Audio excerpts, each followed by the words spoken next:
Early on in George Orwell's 1984, we get a description of what it's like to live under the watchful eye, the constant surveillance of Big Brother. Quote, there was, of course, no way of knowing whether you were being watched at any given moment, how often, or on what system the thought police plugged in on any individual wire was guesswork. It was even conceivable that they watched everybody all the time. But at any rate, they could plug in your wire whenever they wanted to. You had to live, did live, from habit that became instinct, in the assumption that every sound you made was overheard, and except in darkness, every movement scrutinized. End quote. So this is a really amazing description of what it's like to live under with the knowledge that you might be being surveilled. Surveillance comes up in American politics as a political question. The Snowden leaks revealed the existence of a CIA program called PRISM, which is a mass monitoring of communications in the United States. And there's a political question about whether or not that's a problem. More recently, there's lots of controversies about the FBI and law enforcement using image recognition software to identify criminals and potential criminals. And this is another question which politically we're dealing with. Is this problematic? Does this technology need to be regulated? Someone who thought a lot about this question and thought a lot about surveillance is Michel Foucault. Michel Foucault described the project, the essence of his book, Discipline and Punish, as follows, quote, this book is intended as a correlative history of the modern soul and of a new power to judge, a genealogy of the present scientifico-legal complex from which the power to punish derives its basis, justifications, and rules, and from which it extends its effects and by which it masks its exorbitant singularity. End quote. So what does Michel Foucault mean here?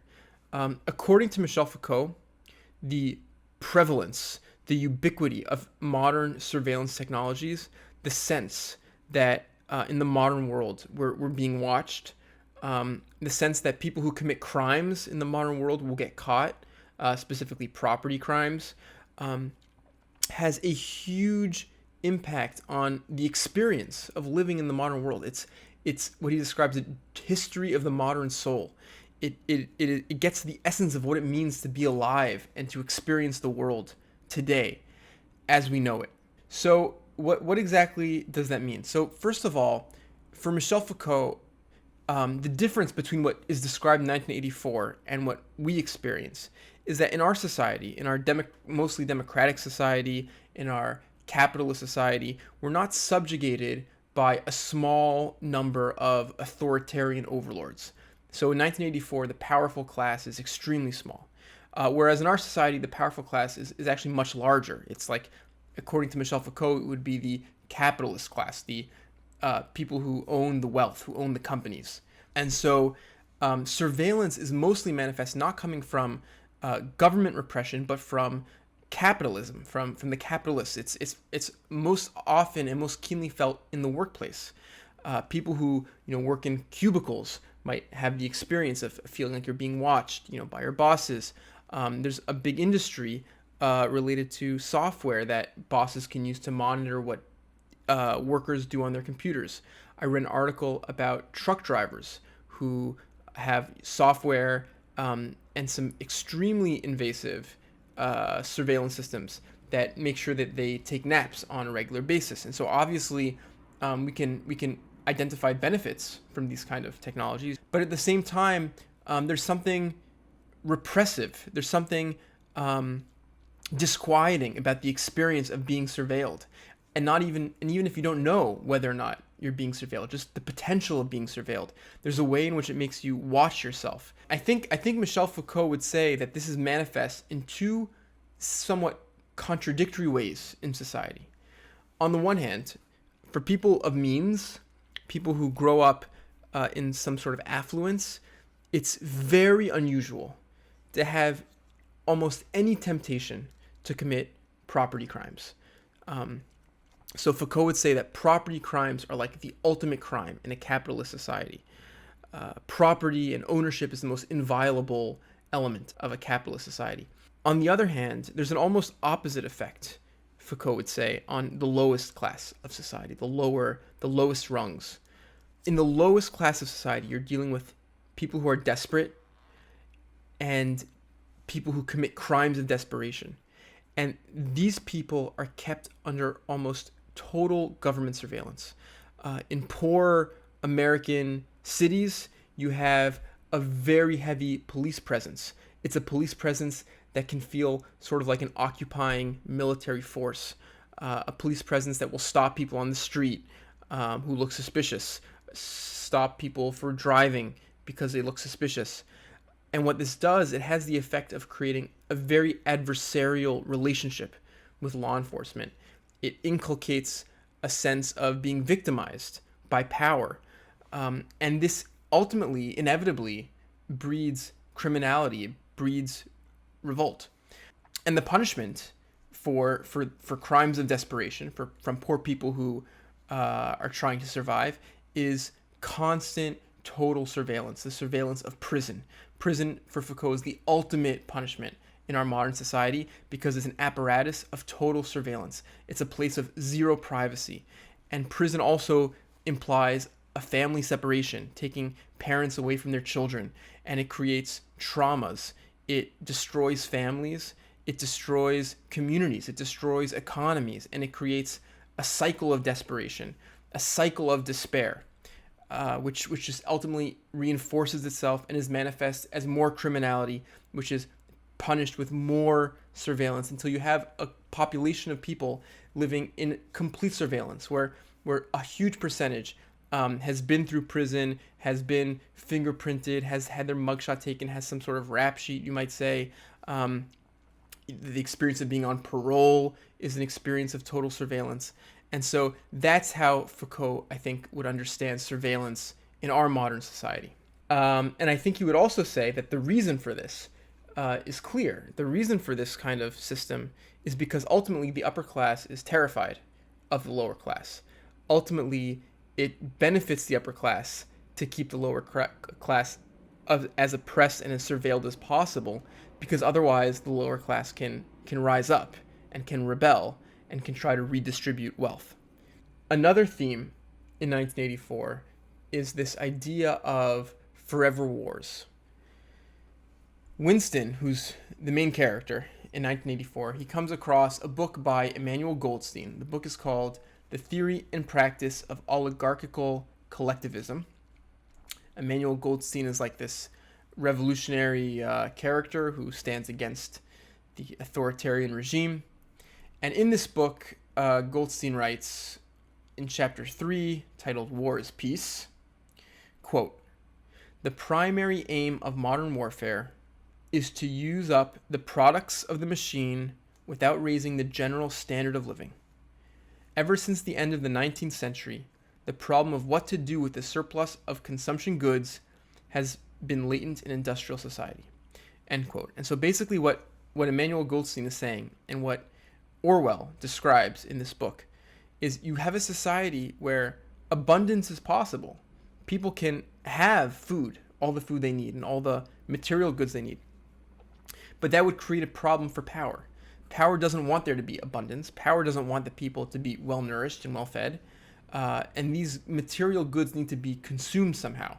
And so the technique for consuming these goods and the technique for ultimately diverting resources away from the population, from the general population, is to have a constant state of war, a constant state of threat, where the military machine ultimately eats up all the goods that could otherwise belong to the people.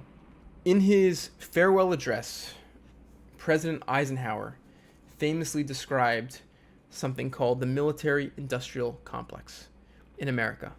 And he described it as follows, quote, "The conjunction of an immense military establishment and a large arms industry is new in the American experience. The total influence, economic, political, even spiritual, is felt in every city, every state house, every office of the federal government. We recognize the imperative need for this development, yet we must not fail to comprehend its grave implications. Our toil, resources, and livelihood are all involved.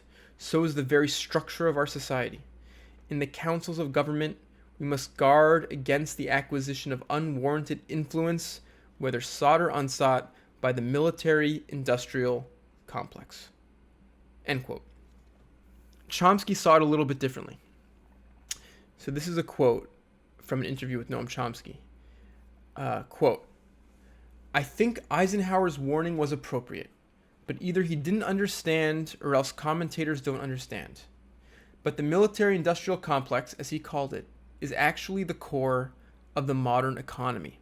So Eisenhower's military-industrial complex is in part, yes, it's military, but a main function of the military, or the National Institutes of Health, or the rest of the federal system, is to provide some device to socialize costs, get the public to pay the costs, to take the risks. Ultimately, if anything comes out, you put it in private pockets. And again, this has to be done in a way that protects state power and private power from the domestic enemy. Of course, in this case, the domestic enemy means the democratic voting population. He continues, "You have to say it's to defend ourselves against Grenada or Russia or Guatemala or somebody. If you get people frightened enough, they won't notice that their taxes are going into creating the profits of IBM and Merck 20 years from now. Why not tell them the truth? Because then they might not make these decisions." End quote. A final theme in 1984 is this idea of the proles. The proles are the proletariat.